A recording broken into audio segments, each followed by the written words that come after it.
नमस्कार. आम्ही आसात सध्या कदंब बस स्थानकाच्या वाठारात पेडणे हांगासर आणि ज्या पेडणे कदंब बस स्थानक वाठारात RTOचे ऑफिस आसा थंयसर जायते जाण जे लायसन घेवपाक किंवा शिकाऊचे ड्रायविंग लायसन जे फॉर्मुलिटी असता ते करपा खातीर जायते नागरीक येतात. तांकां बसपा खातीर बऱ्यापैकी आसन वेवस्था सरकारान आनी महामंडळान सोय केल्ली आसा.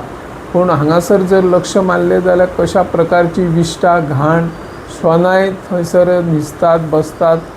घाण सगळी कडेन केल्ली आसा. साफ सफाईची मोहीम कित्याक राबयना असो सवाल निर्माण जाल्लो आसा. सरकारान हाचेर बेगोबेग लक्ष दिवन हे सगळे स्वच्छता मोहीम करून लोकांक एक दिलासो दिवचो अशी ह्या माध्यमांतल्यान आमी मागणी करता. हांव निवृत्ती शिरोडकर.